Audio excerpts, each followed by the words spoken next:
폭우로 한 차례 연기됐던 부산 타운홀 미팅이 지난 25일 열렸습니다. 이재명 대통령은 행정 처리의 속도를 강조하면서 해수부 이전을 신속하게 추진하겠다고 밝혔습니다. 발언 들어보시죠. 정부의 의지가 매우 중요하지 않겠습니까? 역시 우리는 정치적 무슨 얘기를 하면 다 선거 지나면 다 잊어버리고 빈말하고 그러는 게 습관이 돼가지고 제가 뭔 얘기를 해도 안 믿더라고요. 근데 저는 좀 달라요. 한다면 하죠. 연말까지는 혹시 이사를 올 수 있을까 잘 모르겠어요. 올 수 있습니다. 올 수 있어요.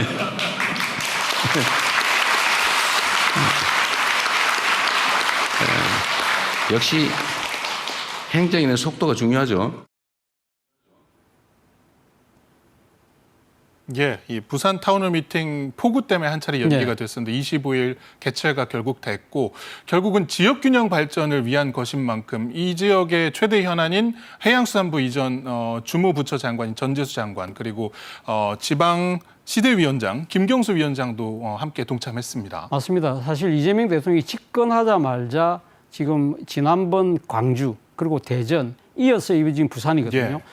이 지방 균형 발전을 위한 이재명 정부의 주요한 하나의 국정 과제 중에 하나가 5급 3특이라고 해서 이 지금 5개 광역의 권역별로 이렇게 이 발전을 중심으로 삼는 것인데 그 핵심 도시를 지금 돌면서 지금 그 타운홀 미팅을 하고 있는데요. 말 그대로 지금 국민의 눈높이에서 지역 현안의 이야기를 들으면서 궁극적으로는 결국 지방이 다시 회생해서 잘 살 수 있는 그러한 쪽을 지금 이렇게 초점을 맞추고 있는 것이고 이 부산 같은 경우는 아무래도 부산의 지금 특화된 분야가 해운과 관련 해운 물류잖아요. 그렇기 때문에 이재명 대통령께서 지난 대선 때 공약했던 해양수산부 이전 이 부분에 대해서 이것이 빈말 아니다. 나는 좀 다르다. 나는 한다면 한다. 그러면서 배석한 지금 전재수 장관에게 이번 연말까지 되냐? 그러니까 우리가 아까 봤습니다만 무조건 됩니다. 올 수 있습니다. 그러니까 자중해서 박수가 터져나온 그 장면이 상당히 좀 인상적이었습니다. 예, 한다면 한다는 말이 굉장히 인상적이었습니다. 그 부산 지역의 현안들이 굉장히 많습니다. 이제 부울경 메가시티라든가 또는 북극 항로 개척이라든가 역시 지금 부산이 쇠퇴하고 있는 속에서 이 다시 한번 회생할 수 있는 여러 방안들 집중적으로 논의가 됐던 자리인 것 같습니다. 맞습니다.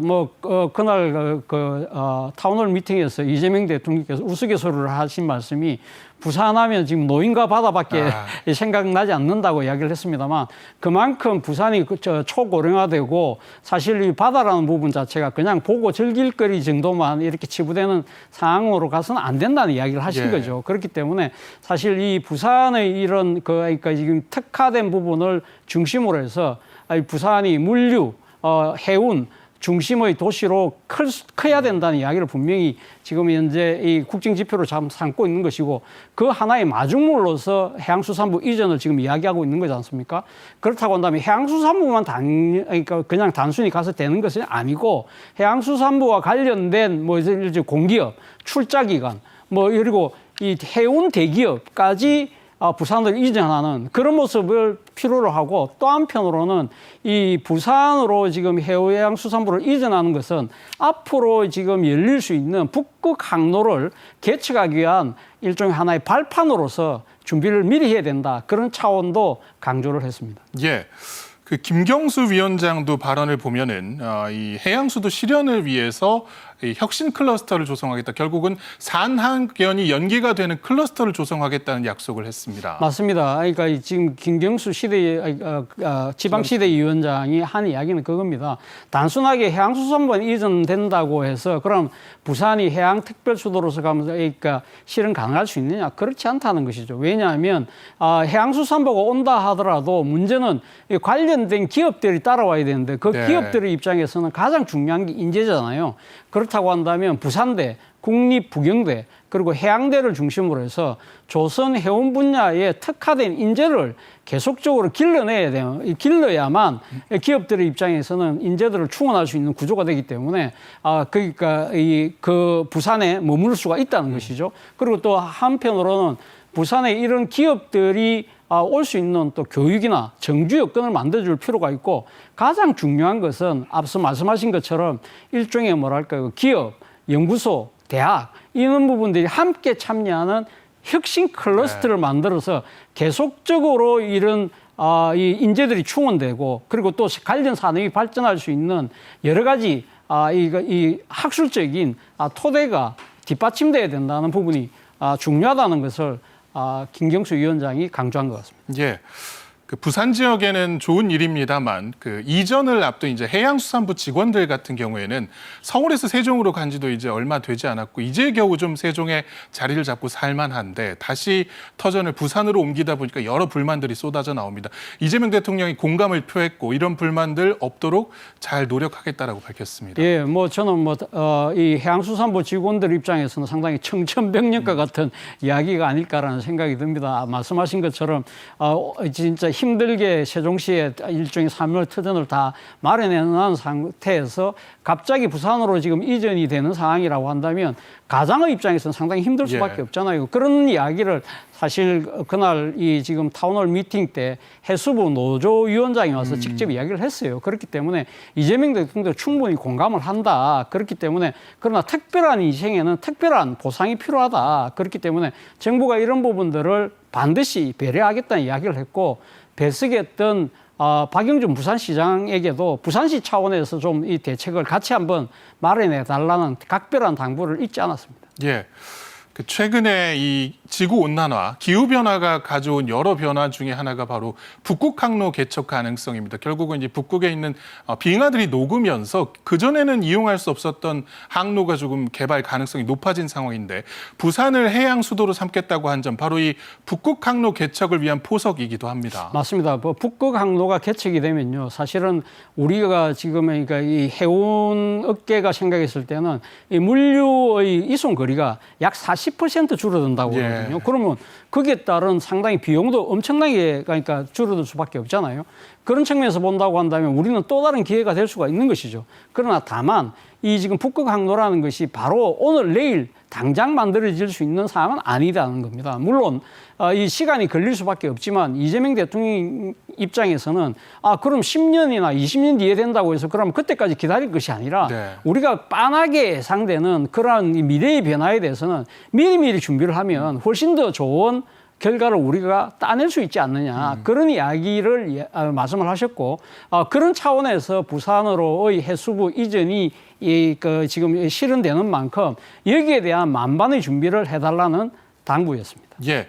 그리고 그 지역을 찾을 때마다 그 수건 사업들이 하나씩 있는 것 중에 대표적인 게 바로 공항 문제입니다. 맞습니다. 이제 광주에서도 군공항 이전 문제가 한번 나왔고 이 대통령이 그 각 기관들이 참여하는 TF 구성을 제안을 하기도 했었는데 부산은 역시 가덕도 신공항 문제입니다. 지금 좀 사업이 지지부진한 상황에서 이재명 맞습니다. 대통령이 이거 신속하게 추진하겠다고 밝혔습니다. 사실은 뭐 가덕도 신공항은 가덕도 신공항 건설 특별법이라고 있습니다. 그래서 사실은 원래는 이 공기가 2029년까지로 돼 있는데 이 2029년까지 참 촉박한 공기임에도 불구하고 현대 건설이 주도하는 컨소시엄이 사실 들어와서 단독 입찰해서 성공을 했는데 자신들이 해보니까 이거 어렵다고 하면서 공사 연장을 이렇게 이야기를 한 거예요. 그러니까 부산시는 아니 원래 입찰 조건 자체가 그랬는데 그 말이 안 된다. 그러니까 그 현대 컨소시엄이 상당히 무책임하게도 그럼 우리 못한다고 해서 일종의 뭐랄까요 포기를 해버린 거예요.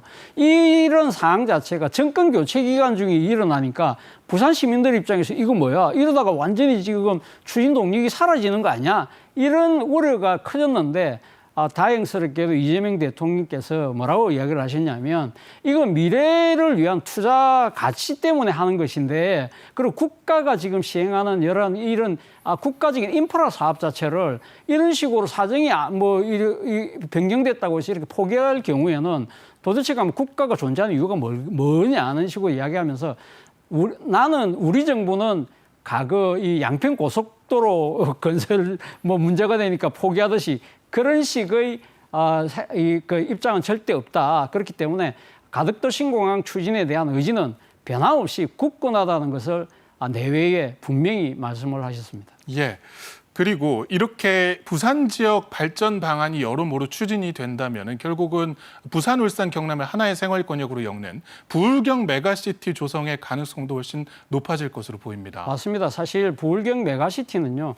지난 2018년도에 그때 지방선거를 통해서 부산, 울산, 경남의 단체장들이 다 민주당 단체장들이 되면서 그때 의기투합해서 그냥 메가시티를 추진했고 사실 거의 로드맵이 다 나와 있을 때였습니다. 그런데 바로 4년 뒤에 2022년도에 지방선거에서 공교롭게도 또 단체장들이 전부 다 국민의힘으로 바뀌면서 이것이 그러니까 부산시장 빼고 나머지 울산시장, 경남도지사가 이 메가시티가 되면 부산에 종속될 수 있다는 일종의 지역 이기주의 때문에 수도비 된 상황이거든요. 그러나 이재명 대통령께서도 그날 이야기를 하셨습니다만 일단 규모의 덩치를 키워야만 지역이 발전할 수 있다. 그리고 특히 부울경 메가시티는 이 수도권의 상당히 대척점으로서의 일종의 발전 가치, 효용성이 충분히 있는 만큼 부울경 메가시티를 통해서 이런 이 지역의 이 발전을 극대화하는 그런 그 작업이 필요하다. 그래서 아마 모르긴 몰라도 뭐 내년 지방선거가 있습니다만 그 결과가 어떻게 나오든 중앙정부 특히 대통령의 의지가 이렇게 강한 만큼 저는 다시 한 번 더 부울경 메가시티에 대한 재추진 동력이 생긴 것이 아닐까라는 생각이 듭니다.